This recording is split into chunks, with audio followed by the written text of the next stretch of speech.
For those of you that I don't know, my name is Erin Brown. I work as program director for the Ignatian Solidarity Network. We have quite a group of folks planning to join us today or watch the recording later on. I know some of you attended the Ignatian Family Teach-In for Justice last month, where Jordan first presented this to the ISN community. And I know others are connected here today through Education for Justice. So this webinar is being co-hosted, co-sponsored by the Ignatian Solidarity Network and Education for Justice. So I'm going to turn things over to my colleague, Clarissa, who's going to share a little bit more about EFJ before we get started. Fantastic. Thank you so much. My name is Clarissa Alcantara, and I am the Director of Education for Justice. I work out of my home office in Chicago, Illinois, and I wanted to just introduce you to Education for Justice. It is a digital library platform that is used in schools, in parishes, in campus ministries. We've got more than 2,500 resources, including one that will be coming up in the next few weeks and months from Jordan. And so it's just a really wonderful resource. And in a little bit, I'm going to drop a coupon code in the chat for those of you who are not EFJ members and are interested in learning more about the resource. This would be a really great first-time opportunity to learn more about the resource and kind of get familiar with this resource that's coming up. We're going to do something around this topic, as well as many others: Advent, Christmas, Catholic social teaching, human dignity, environmental justice, all those good and wonderful fun things that I'm sure you, your students, and your colleagues are interested to learn about. So with that, I'll turn it back over. Let me see if I can go ahead and do that. And it's all you. Oh, there's a question. I don't know if you have a question, you can go ahead and type that in the chat, Susan. So Awesome. Thanks, Clarissa. Like Clarissa shared, Jordan will be putting together a resource for Education for Justice in the coming months, so go ahead and keep an eye out for that. But without further ado, I'm excited to introduce Jordan, who is presenting Injustice in the Holy Land, Israel-Palestine, and Catholic Social Teaching. Jordan Denari Duffner is an author, educator, and scholar of Muslim-Christian relations and interreligious dialogue. Her books are Finding Jesus Among Muslims and Islamophobia: What Christians Should Know and Do About Anti-Muslim Discrimination. She's an alumna of Rebuff Jesuit in Indianapolis, and recently completed her Ph.D. at Georgetown University. So Jordan, thanks so much for being here with us today, and I'll turn things over to you. Hello, everyone. Thank you, Erin and Clarissa, for the warm welcome and for putting this webinar together today. I'm going to share my screen with all of you so you can see my slides as I present today. So give me 1 second to get that opened up.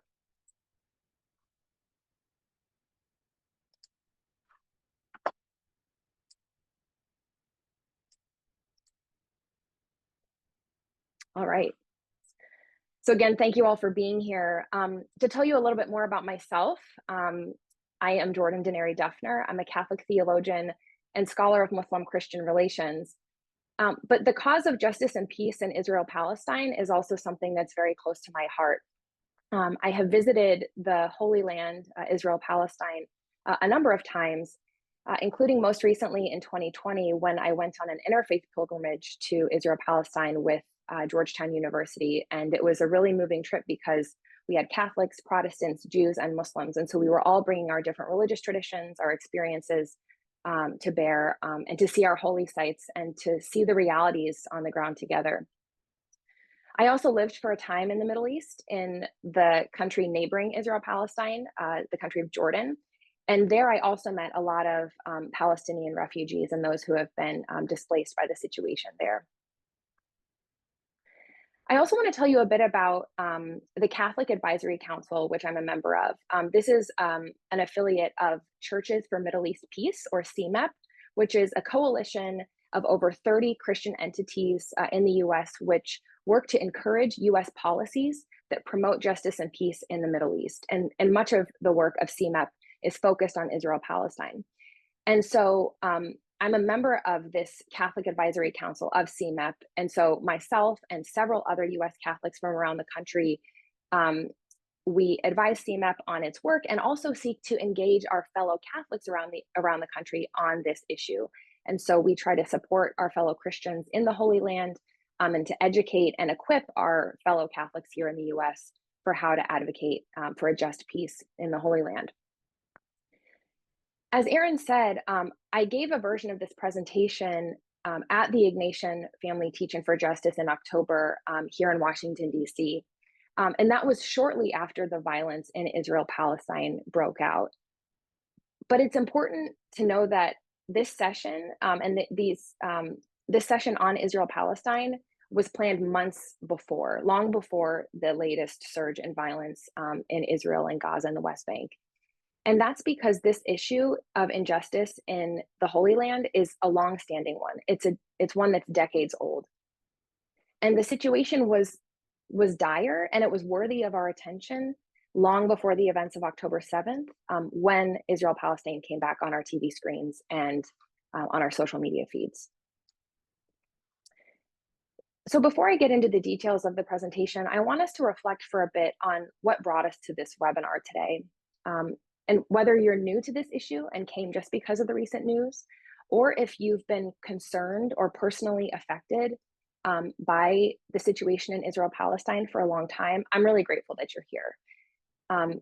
The voices of US Catholics and those of us affiliated with Jesuit institutions haven't always been so connected to this issue, or we've been pretty quiet on this issue for a long time. And so I'm really grateful for your interest and for you being here today, because the people of the Holy Land really need us and our attention.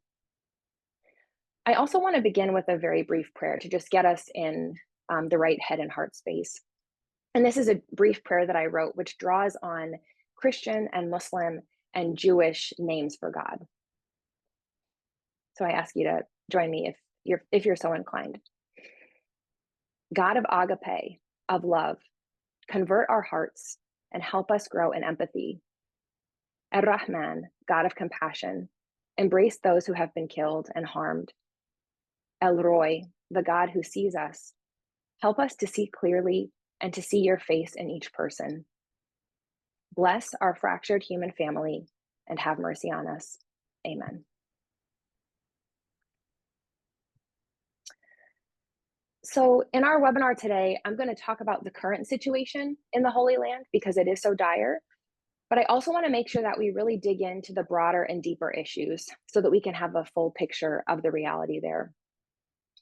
I also want to make sure that we emphasize the presence of Christians and fellow Catholics in the Holy Land, and also, most importantly, talk about how Catholic social teaching can inform our solidarity and action.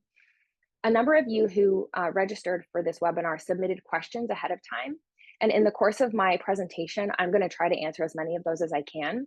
But if we have time at the end, we'll also do some Q&A, and folks can ask more questions if there's time.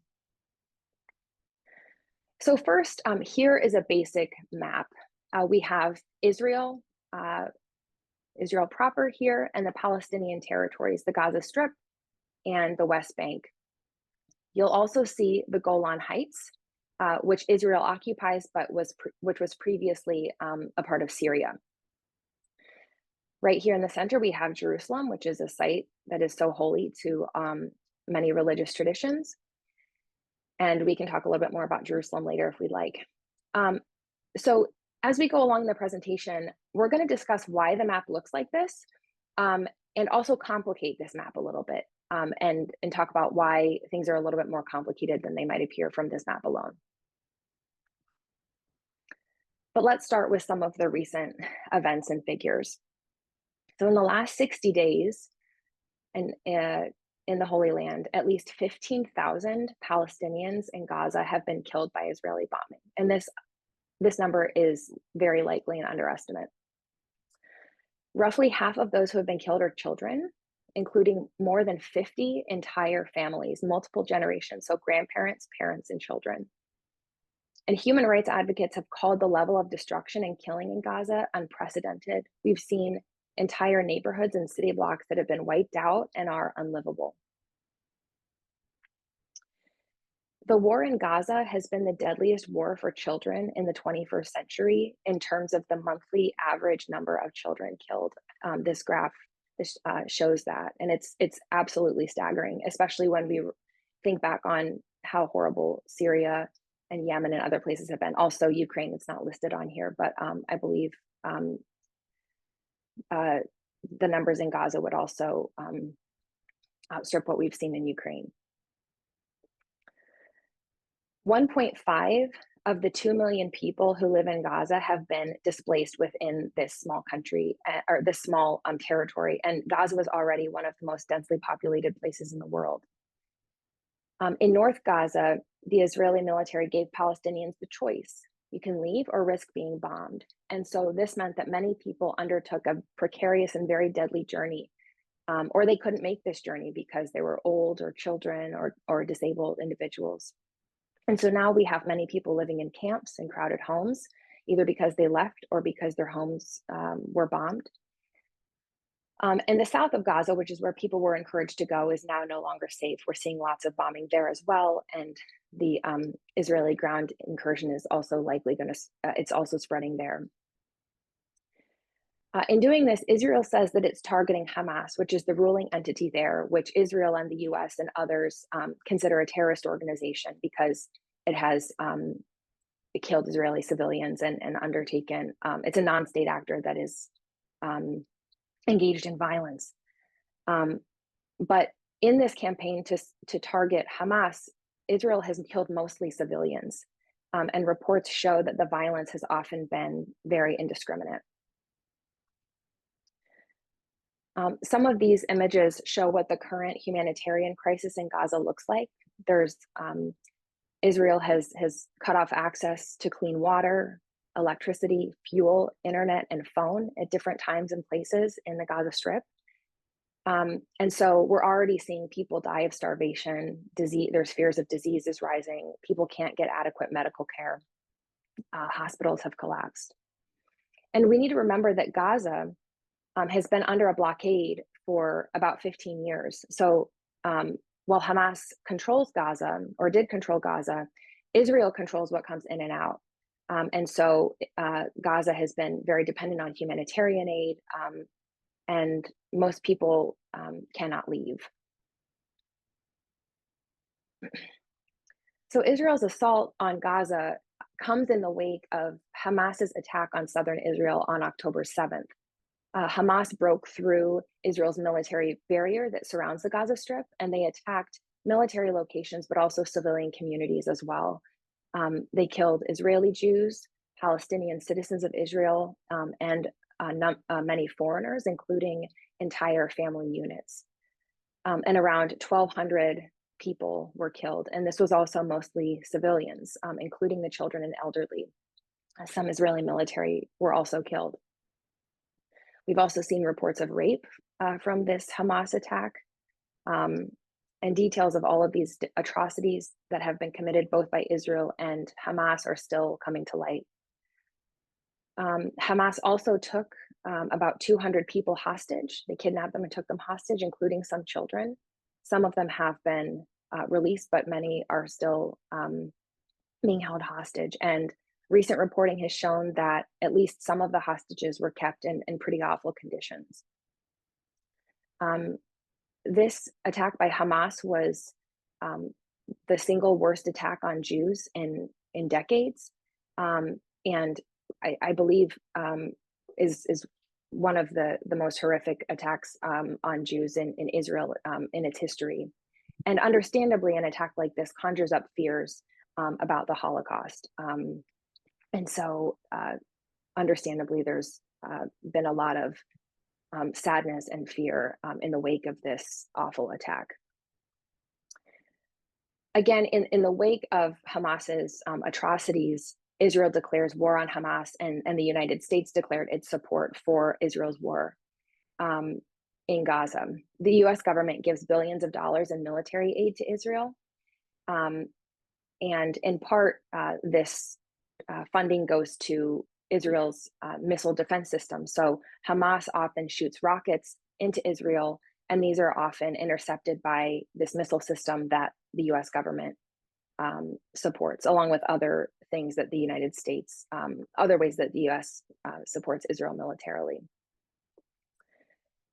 Since October 7th, we've also seen really dehumanizing language about Palestinians coming out of the Israeli government, conflating all Palestinians with Hamas. And we've seen this kind of dehumanizing language coming out from US officials as well. And this kind of language has consequences. It allows atrocities to happen. So it's not surprising that we see such mass levels of violence when everyone, Palestinians are being broad brushstroked and conflated with those who undertook the horrible attack by Hamas on October 7th. I also want to mention that as the situation in Gaza has been going on, there's also been an escalation in violence against Palestinians in the West Bank, the other Palestinian territory controlled by Israel. And there's been a crackdown in some cases on Palestinians who live in Israel. And there's been other violence as well. I think last week there was a shooting of 3 Israelis at a bus stop in Jerusalem by Palestinians who were likely part of Hamas. So I've covered a lot of details and numbers, but I want to remind everybody that we're talking about individual human beings and families. And here are just photos of these are photos of just a few of the individuals who have been killed, and some of, again, the entire family units that are no longer with us because of the recent violence.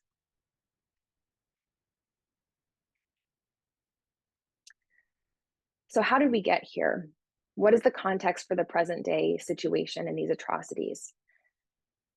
Well, we have to go back about 100 plus years to get a sense for why we're here today. And so right now I'm going to give a very cursory historical overview that really just scratches the surface, but there's many wonderful books and other resources that can delve into this history more deeply if you're interested in that going forward.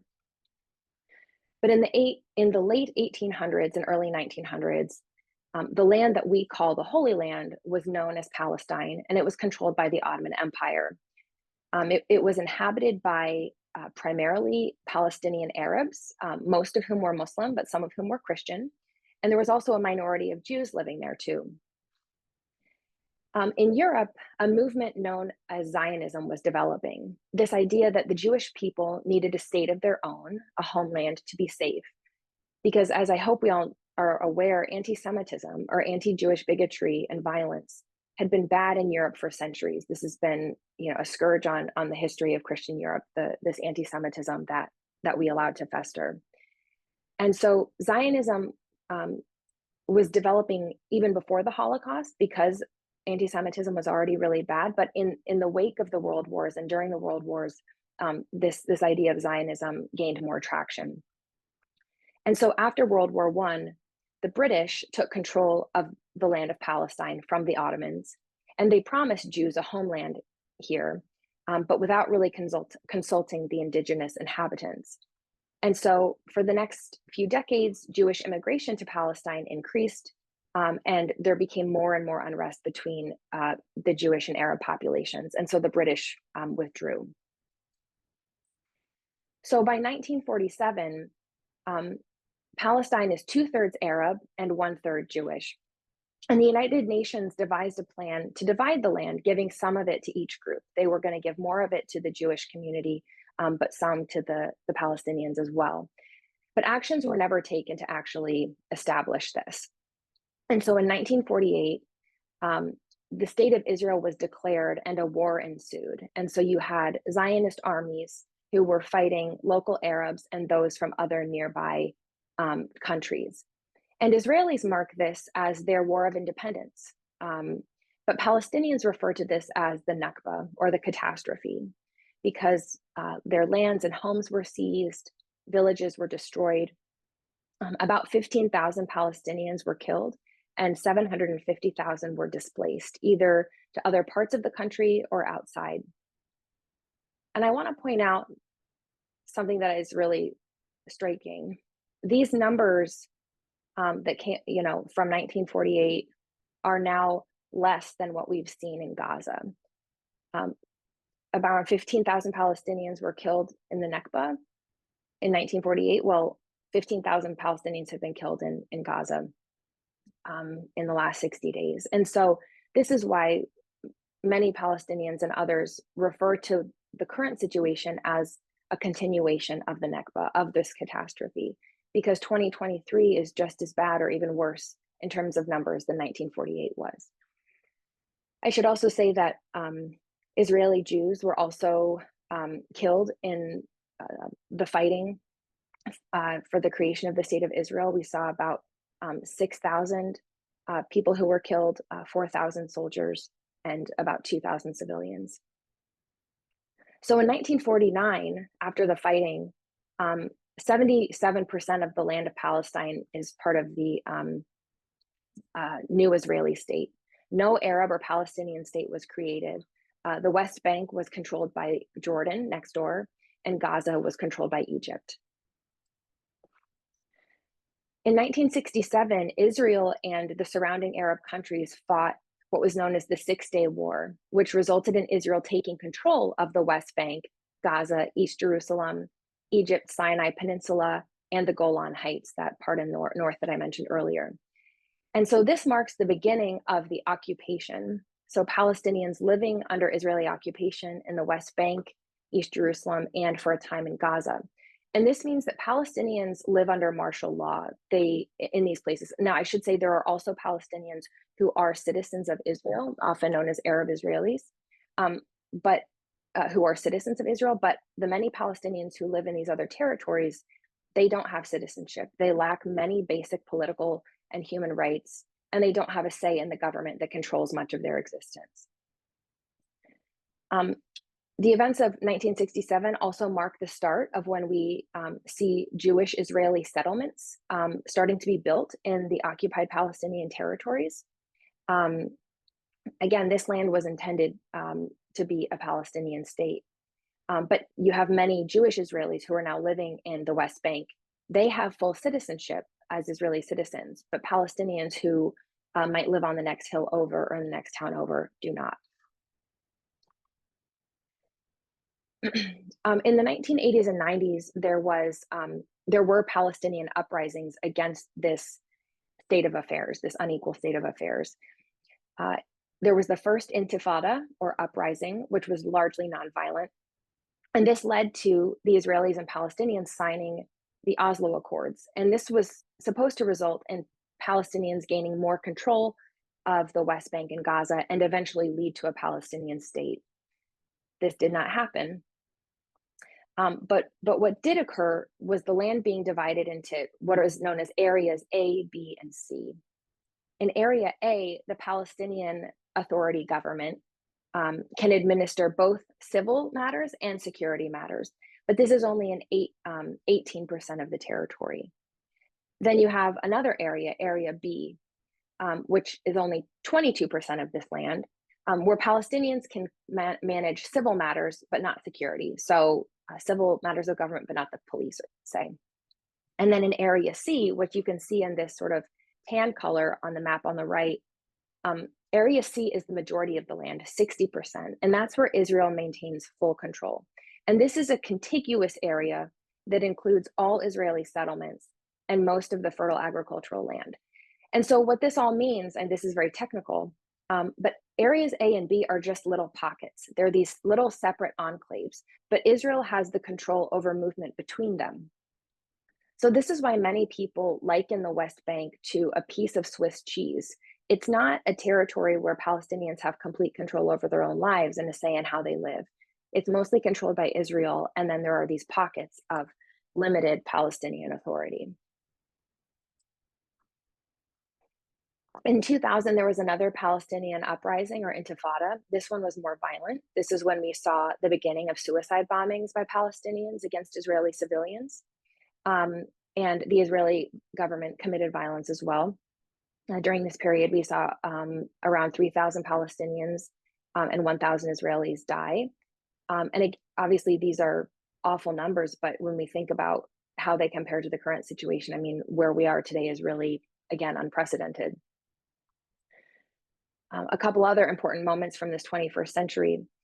In 2005, Hamas withdrew its settlements from Gaza, and a couple years later, Hamas took over the Gaza Strip from the Palestinian Authority. So Gaza has relatively more autonomy, but Israel still controls what can come in and what can come out. Again, as I mentioned, since then there's been a blockade on the region. And this is why people describe Gaza as an open air prison, because you're, in many cases sort of stuck there and don't have much say in some of the aspects of your life. There have been several rounds of violence between Israel and Gaza in recent years, with Hamas sending rockets into Israel and Israel bombing Gaza. These were in 2014, 2018, 2021, and then now in 2023. And so some people will talk in Gaza will talk about their child being 4 wars old, or is your kid two wars old? People kind of mark their life by how many wars they and their children have lived through. So these maps show how the Holy Land has changed over time. I might be able to share some of these later on social media because I know they're probably hard to fully read right now, but you get a sense of how the territory has changed hands and how the land has been affected over time. And again, this is not just about geography, but about human beings and how they live and where they live. Here are also some infographics that show the violence and death over time throughout the more recent history. We can see that both Palestinians and Israelis have suffered tremendously, but Palestinians have borne the brunt of the violence and death that we've seen. So on the graphic on the left, the orange is Palestinian deaths and Israeli is in the gray. And then we have on the one on the right, you can see that many more Palestinians have been killed and injured than from the Israeli population. So what is the current reality in a place like the West Bank outside of these bouts of violence that make the news? Well, in the West Bank, Palestinians who again live under this military occupation, they face a host of constant injustices that go underreported in mainstream news. There are frequent killings of Palestinians by Israeli forces and increasingly by settlers. People are arrested and incarcerated, often without charges and indefinitely. There's a policy that that Israel uses called administrative detention, where people can be arrested and held indefinitely and without charge. And many of the people in Israeli custody fall under that category, including children. There is confiscation of land and demolition of homes. Travel and movement is quite restricted, as is access to hospitals and to holy sites. People have been internally displaced within Israel-Palestine, but also become exiles abroad. Palestinians also face vigilante violence and intimidation by settler communities. And there's this systemic constant humiliation at checkpoints and border crossings. This is one of the things that really struck me on my trips to Israel-Palestine is the ways that little daily things just are challenges that Palestinians are made to face can be humiliating, and how humiliation can be sort of a weapon that's used to sort of wear people down.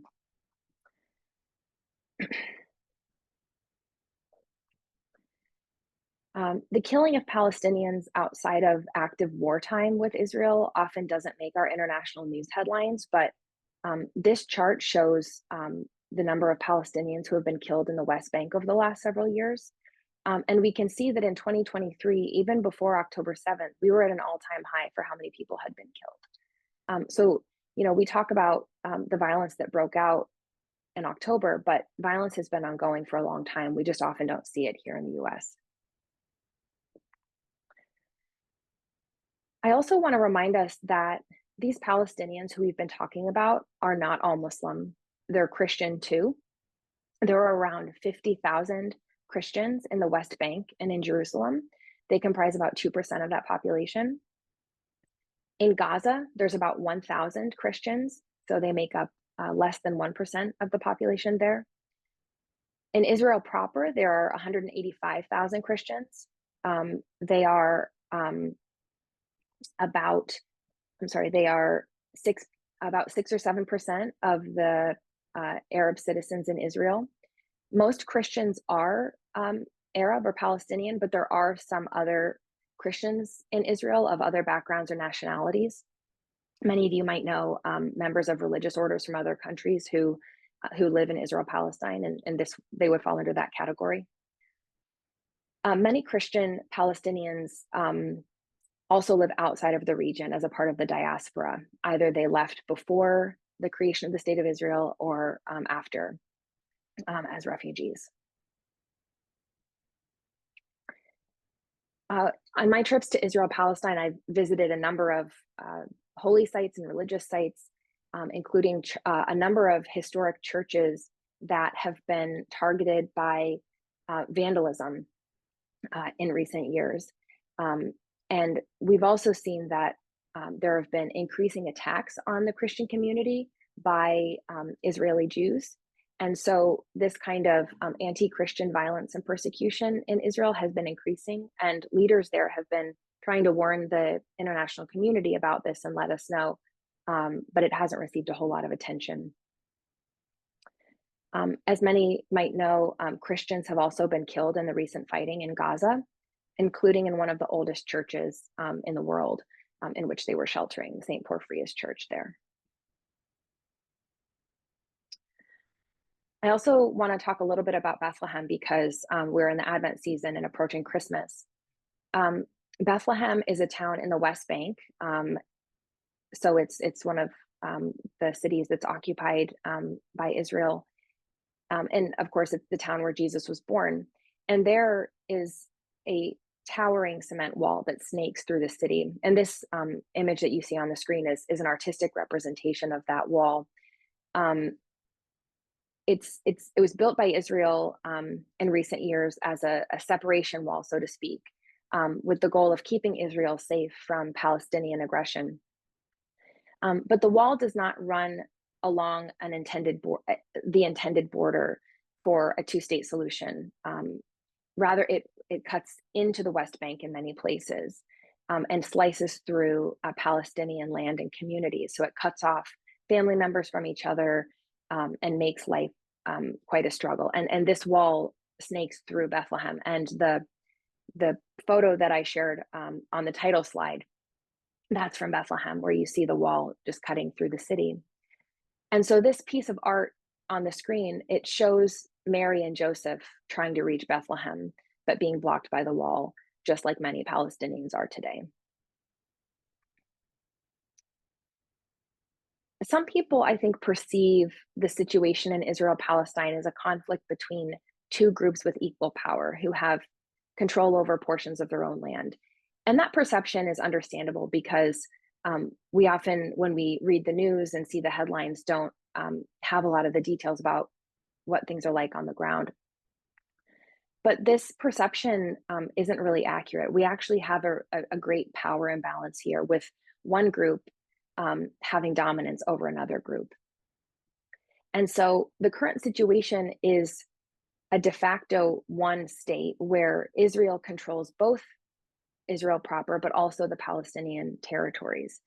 And Palestinians are treated differently than the Jewish Israeli population. In many cases, they're not citizens and they lack some basic rights, whether they live in the West Bank and Gaza, but even in some cases, even in Israel proper as well. And so a lot of human rights groups in recent years have tried to raise alarm about this situation. And some human rights groups have labeled this as an apartheid situation because of the inequality that is so apparent in this land.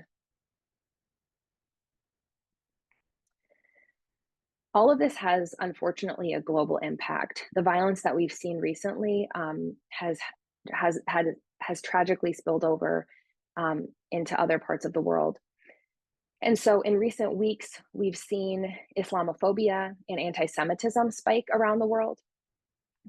Folks can look up an article that I just published in Commonweal magazine about this, and I give a number of examples of these hate crimes that have been occurring in the United States. One of the worst, I think the worst crime that we've seen was the murder of a 6-year-old boy outside of Chicago. His landlord stabbed him to death because he was Palestinian. And even more tragically, this man was a Catholic and a member at a local parish. And what is so, there's so many things that are frustrating and tragic about this. But Islamophobia and anti-Semitism should not be a normal or natural reaction to what we're seeing in Israel-Palestine, because this is not a religious conflict. This is a political conflict in which religion is often invoked and weaponized. But being Muslim or Palestinian is not synonymous with terrorism. And being Jewish does not mean that you support everything that Israel is doing. And so it's crucially important that we as Catholics and other Christians and people of goodwill, that we do not treat entire communities as if they are responsible for what we're seeing going on in Israel-Palestine, because this is not a Muslim-Jewish conflict. This is not a religious issue. Yes, religion is invoked and religion comes up, and people feel sometimes like their religions are motivating what they're doing, but this is no excuse, and there's no justifiable reason for why we would harm someone who happens to share the identity or the religion of people that are involved in something in another part of the world. And again, it's just tragic that these forms of bigotry are often perpetrated by Christians, by people who share our faith and who claim to be living out, the love of God and the message of Jesus. We can't let this happen. So now I want to talk about some of the tangible things we can do, because I've laid out a pretty bleak picture, and I realize that this is all very depressing, but there are actions that we can take. And I want to bring in the principles of Catholic social teaching so that we can see how they might inform our advocacy on Israel-Palestine, and also against the kind of Islamophobia and anti-Semitism that we're seeing in our communities here at home. So the first principle that I want to talk about is human dignity and the protection of human life. So this principle is all about acknowledging that each person is made in God's image and is worthy of life and a dignified life of flourishing. And so I think in the short term, this means that we should advocate for an immediate end to killing, for a release of all hostages and prisoners who are held unjustly.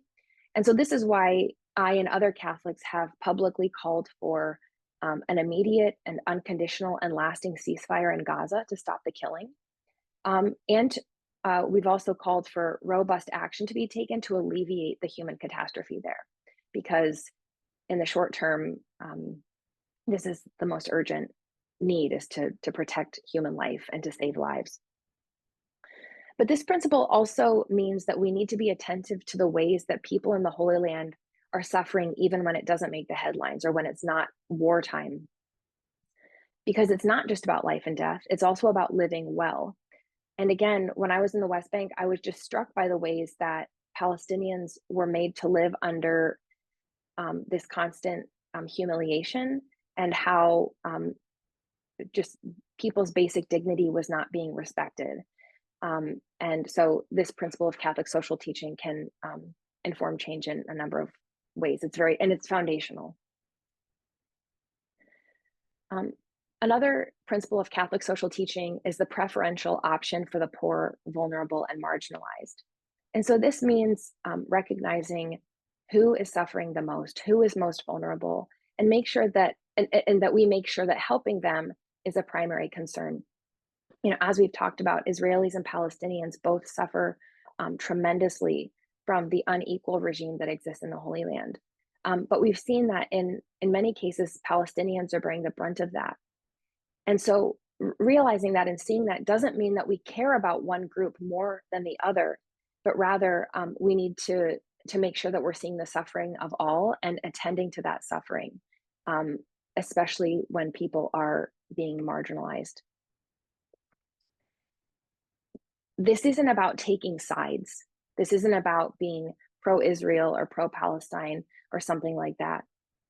This is about ultimately working toward a situation that benefits all people. And this is where the focus on the common good really comes in.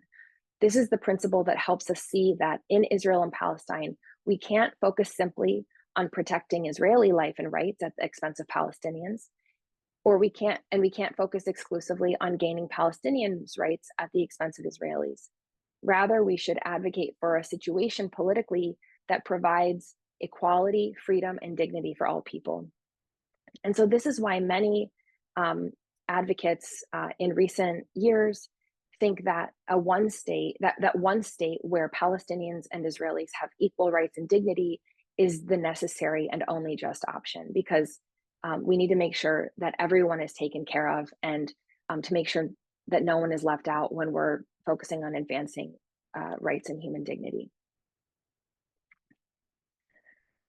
The next principle is solidarity, which is all about walking together with those who are suffering, but also looking for big solutions and big actions that we can take in order to change things.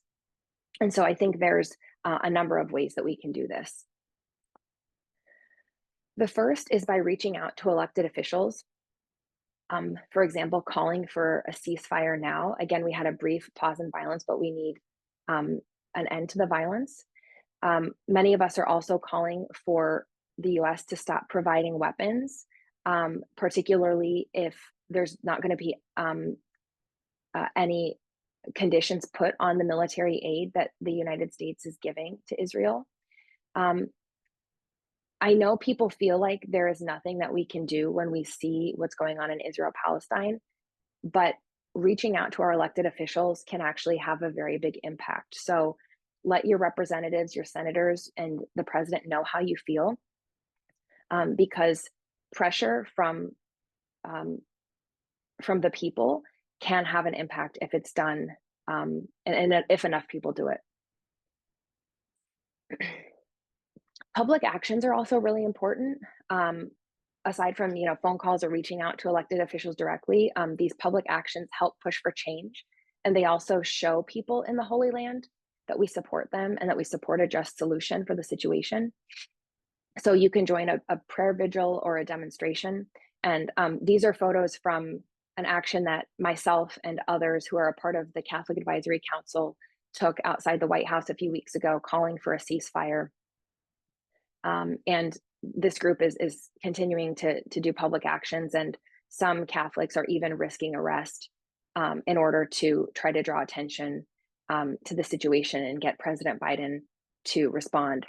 One thing I want to mention here is that many of us have been trying to appeal to President Biden as a fellow Catholic and remind him of these principles of Catholic social teaching, and asking that he let his faith inform how he deals with this situation.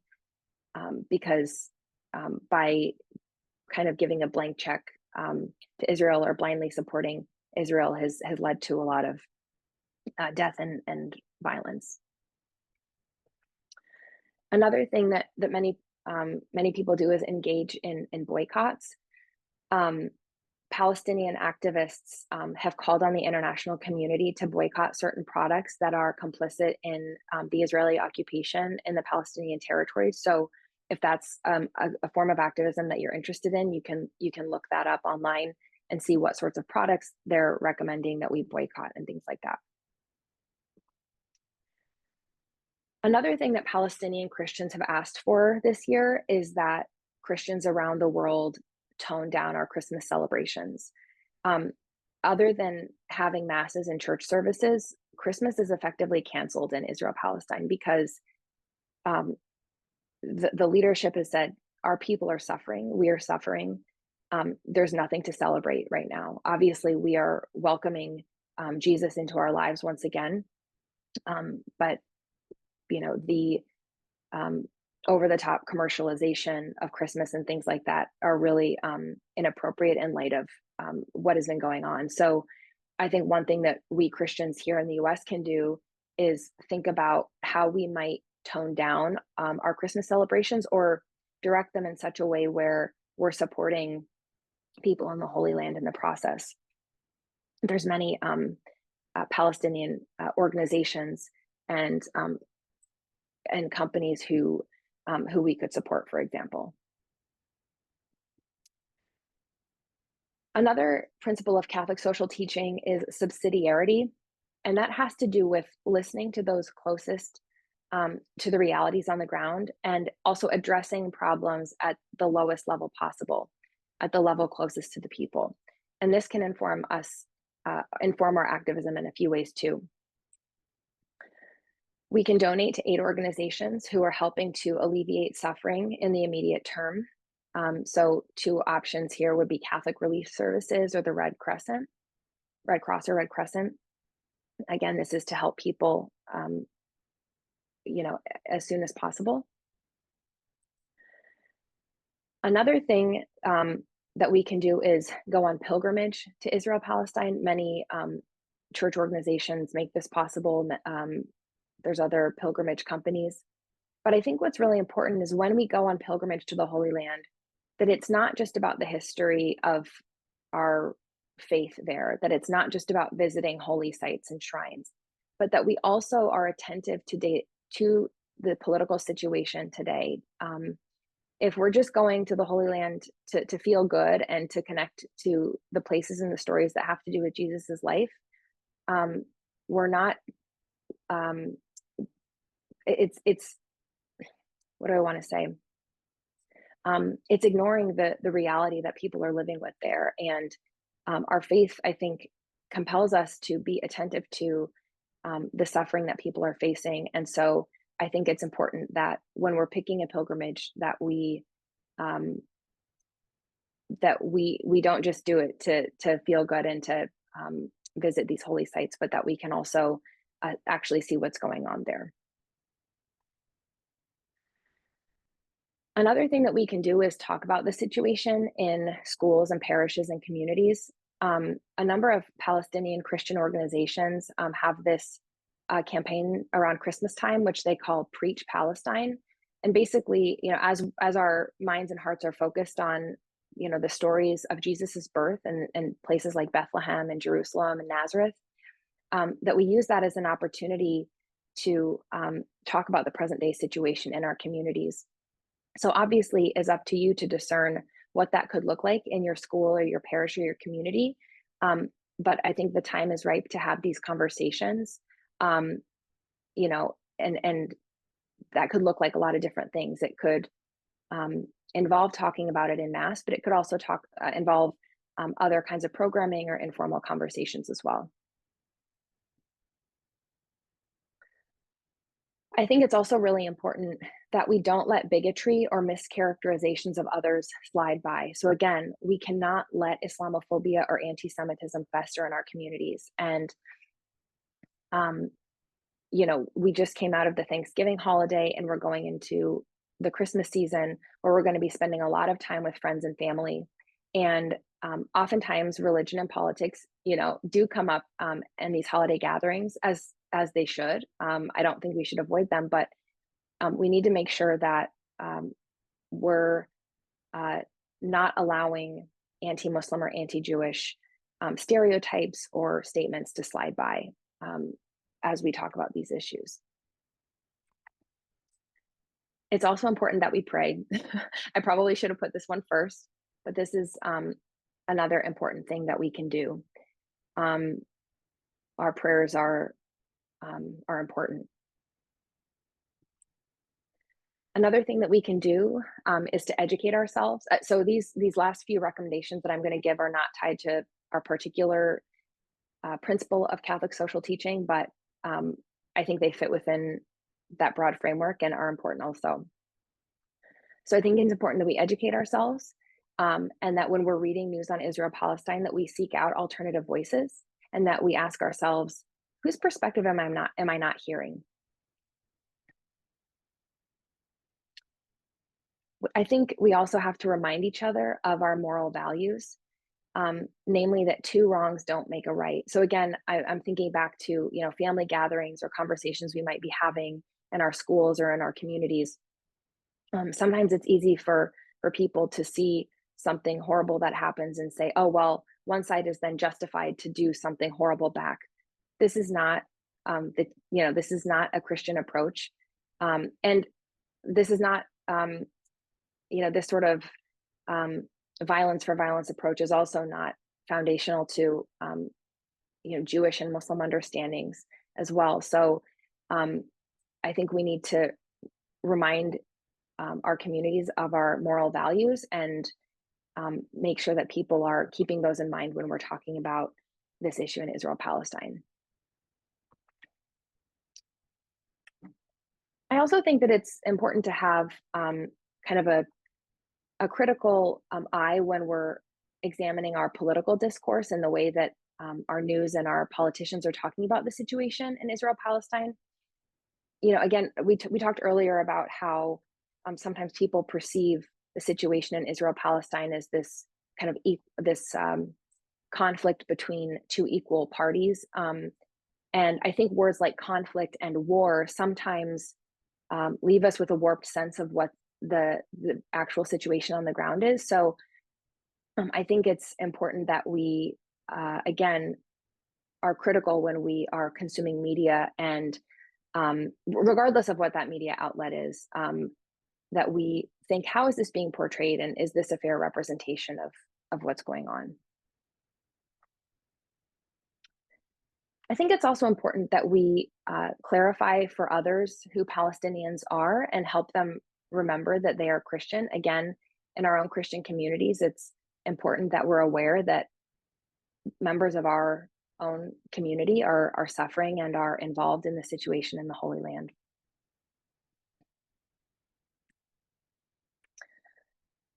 It's also really important that we reach out and offer support to individuals and faith communities right now. Our Jewish and Muslim and Palestinian community members, neighbors, and friends are all really suffering right now. And we can show our support even just through a text message, but also in other ways as well. And so again, it's going to be up to you to discern what that looks like. But I think reaching out and offering that support is really necessary. It's also important that we recognize the historical suffering that these communities have gone through and the things that are making people fearful. Again, as I mentioned, the attack by Hamas on Israel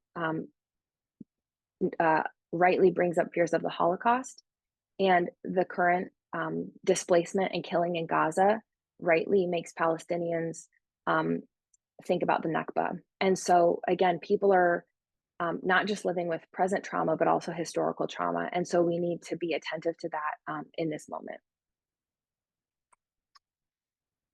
Again, we need to remind each other that this is not a religious conflict. We don't have to go over this point again, but it's something to drive home. Another thing to remember too is that criticizing governments and policy isn't typically bigotry. I know that there sometimes people are concerned to voice criticism of, let's say, Israel in this case, because it might be perceived as targeting the Jewish community. And that fear is understandable because, first of all, Israel defines itself as a Jewish state. And of course, we should not be involved in any sort of bigotry or discrimination against the Jewish people of any kind. At the same time, though, there are actions that are undertaken by governments which may claim these religious traditions that are unjust and that we can criticize. I think also of the example of Saudi Arabia. Saudi Arabia is, a Muslim country that houses these important Muslim sites and sees itself as this bastion of Islam. But it also does horrible things, and we can point out those horrible things. And that's not necessarily a case of Islamophobia. It's not Islamophobic to name the horrible things that Saudi Arabia does. At the same time, we need to be very attentive and make sure that by criticizing government policies or ideologies that were not broad, applying a broad brushstroke to the religious traditions or communities that share the identity of these countries. Again, I don't think this should be a difficult point, but there's sometimes a lot of confusion about it, and so I wanted to bring it up. But again, our criticism of governments should never be mistaken for or bleed into bigotry against a community. I also think it's important to learn about this movement called Christian Zionism. This is when Christians, I'm not going to talk a whole lot about it here, but again, I'm encouraging people to learn about it. But an ideology shared by some American Christians and others who support the actions of the state of Israel against Palestinians because of a particular theological interpretation that they have. And this is really sort of a problematic reading of scripture, but also it has really devastating consequences in Israel-Palestine. And it leads to Christians supporting the kind of injustice that we're seeing there. So this is something that we should learn about and be attentive to as well. So that was a lot. Thank you all for listening to these thoughts. Before we move into the Q&A, I just want to remind folks that you don't have to do everything. We can't do everything. There's a lot. There are a lot of potential options of things that we can do, and now it's up to each one of us to discern what we as individuals can do. You know, ask yourself, what is one thing that I can do? Maybe it's something I listed. Maybe it's something else that you've thought up during the course of this webinar that, oh, I can do this in my own life and in my own community to contribute to justice and peace, whether it's in Israel-Palestine itself or to our communities here at home.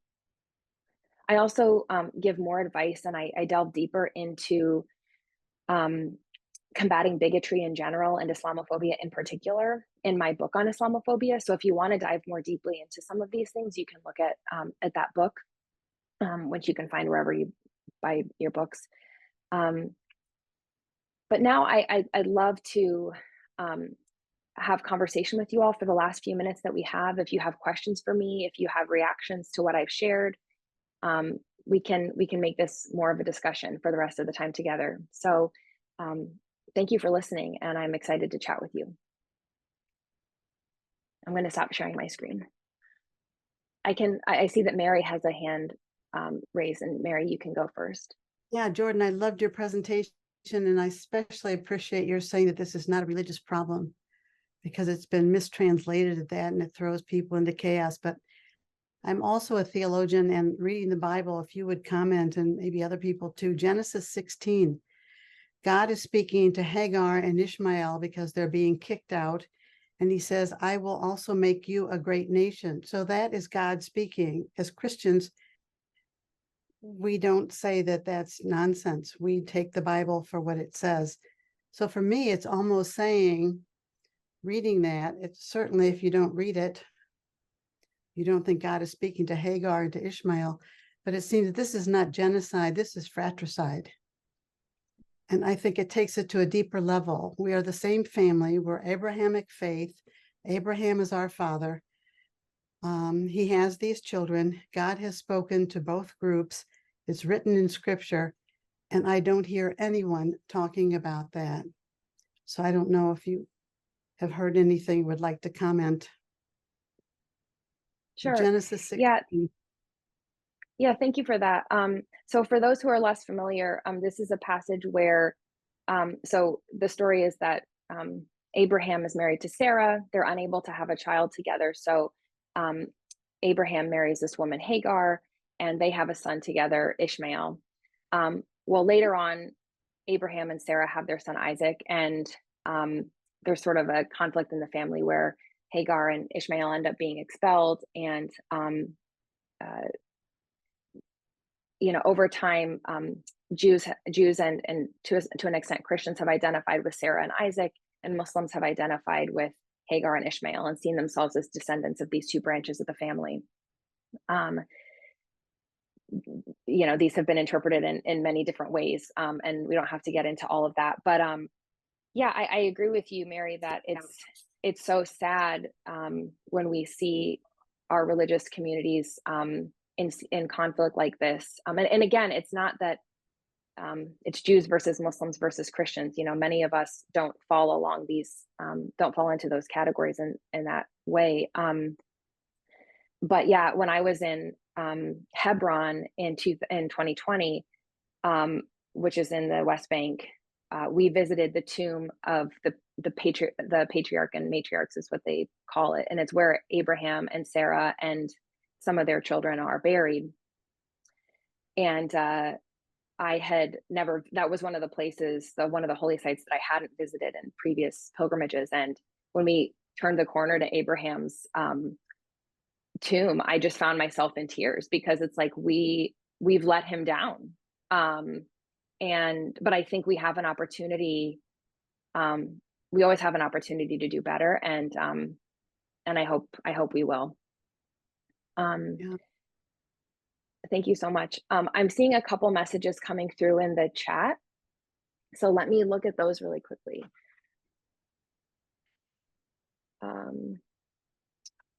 Yeah, so someone, and I don't know your full name, they said, does the Palestinian population denounce Hamas?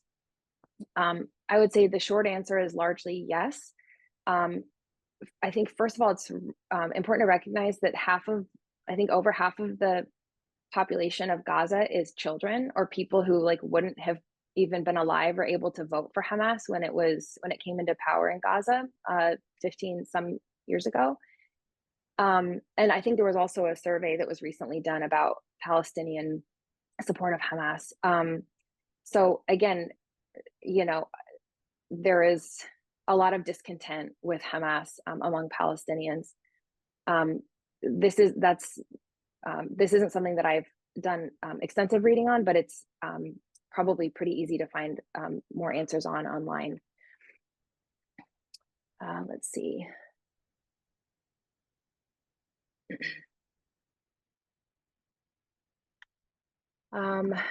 This person says, what advice do you have for someone in a DEI role, diversity, equity, and inclusion?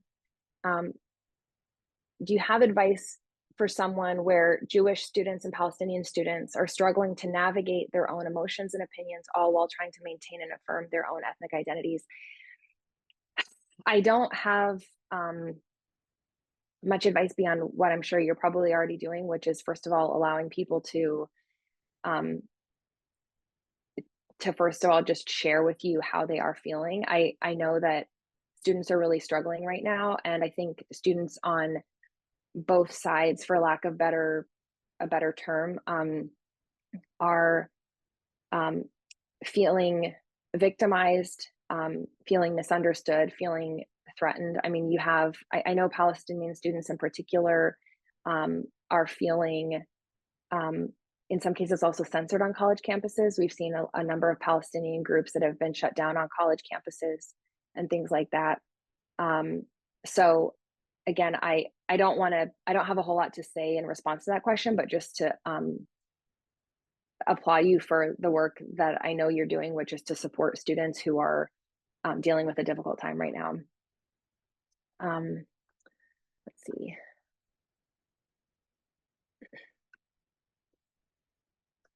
Okay, I think I've gotten most of them. Oh, someone says, do you see any similarities between the Berlin Wall and the wall in Israel and the West Bank, or US-Mexico border efforts? Yeah, I mean, I should say, first of all, that the wall that Israel built is much bigger than the Berlin Wall was. It's taller. I believe it's taller and beefier than the Berlin Wall was. And yeah, it's a symbol of injustice, but it also has had devastating consequences for Palestinian daily life there. So I could say more, but I'll keep it to that for now. I have another hand up from Marwa, so Marwa, you can go ahead. Thank you so much for having this webinar. I'm a Palestinian refugee from Lebanon who've lived and born and raised there and my grandparents were from the Nakba, the 1948 Nakba, which is the first Nakba that displaced many of the Palestinians. And I'm at Detroit Mercy, a faculty at Detroit Mercy. But I wanted to comment a couple of things just from the questions. And one of them, I think a lot of times we do forget that there's a lot of Palestinian Jewish community that are strongly identified as Palestinians. That is important to mention as well. It's not just Muslims and Christians. There's a lot of resistance by Jewish Palestinians for their own identity. And I think some of the parts is also about removing the ethnicity of Palestinians. That is another major issue here. It's not just about removing the land or taking the land or the houses or even the treatment. It's just even things that are historical, childhood songs over many, many generations, what, patterns, music, work. There's a lot more to taking the entire Palestinian culture in and depriving Palestinians out of their own ethnicity that's ongoing. And I wanted to mention this because I think a lot of times we are also fought against with the identity. What is Palestinian? There's no such thing as Palestine, right? Like the whole ethnicity of Palestinians is being eliminated. And not just the genocide of the people, but it's the culture as well. So I wanted to mention this two important points that we've been fighting for the past 75 or 85 years, is to recognize that Palestine exists with a whole ethnicity that is present way beyond World War I. So I wanted to mention these two things as well.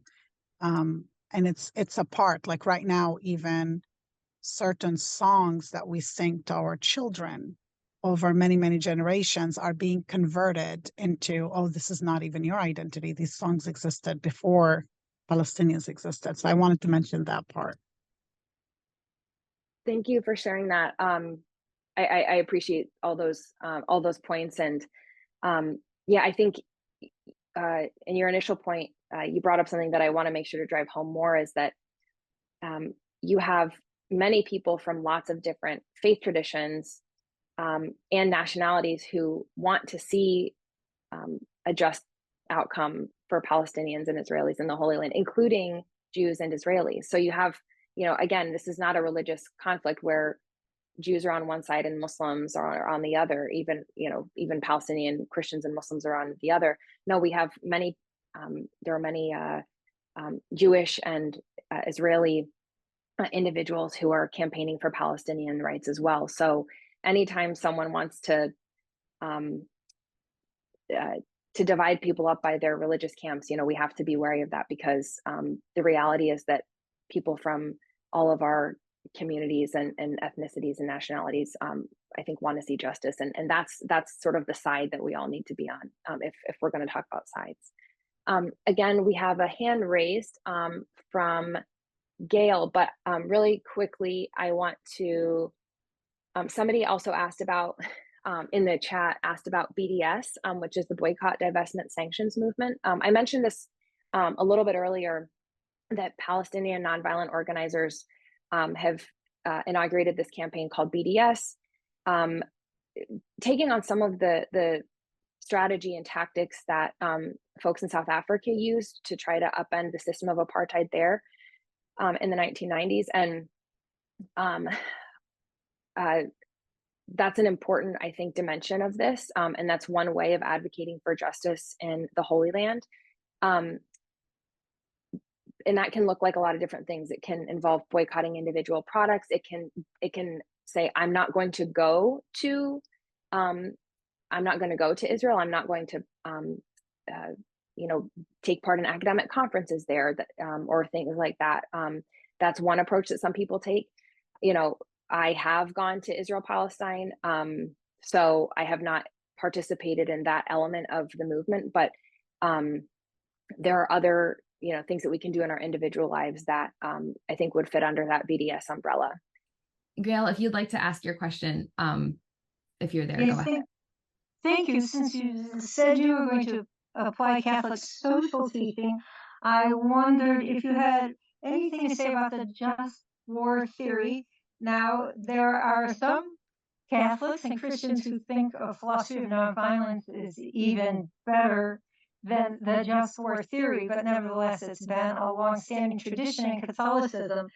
And the thing is, to have a just war, there has to be proportionality and discrimination. And even if you have so-called a just cause, and the just cause can also be debated, you have to use certain means. And with the use of white phosphorus and just the issues of proportionality that you yourself mentioned, could you talk a bit about the application of this part of Catholic social teachings to the current situation, and whether we have war crimes or not? And I'm especially concerned about this use of, I don't know if you could call it the principle of double effect, but where the Israeli government is bombing civilian locations like hospitals and then saying, it's not our fault, it's Hamas's fault, they are hiding underneath there, we are only aiming at military targets. If civilians died, it is the fault of Hamas. And that kind of obfuscation of responsibility for civilian deaths. If you could please talk about that. Yeah, I mean, I think you already put it really well. And I think by any, it's easy to see that what Israel's doing in Gaza is not an application of just war theory. They're not living up to the standards. Like you said, even if there was a just cause, which that's debatable. The way that they've undertaken this war does not at all adhere to the need for proportionality and not attacking civilians and things like that. I mean, it's you asked, have war crimes been committed? I mean, I'm not a human rights like observer or lawyer, but I think those who I follow say that there have been a lot of war crimes that have been committed by both sides, by Hamas with what it did on October 7th, but also in the wake with the really, I mean, absolutely unprecedented things that Israel's done, the bombing of hospitals. I mean, the one that really gets me, and you can tell, is baby infants have been left in incubators to die because there's no power, or because people have been forced to leave the hospital because of the Israeli military incursions. And so in recent days, they have found the bodies of babies decomposing in these hospitals because they couldn't get the care that they needed and they were just left to die. I mean, it's horrendous. And it's not justifiable. So, we have to, it seems hopeless, but this is why we have to keep speaking, I think. I know we're running out of time. So maybe I'll turn things back to Aaron and Clarissa to close us out.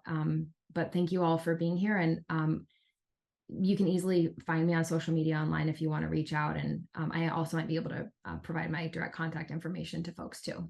Thanks so much again.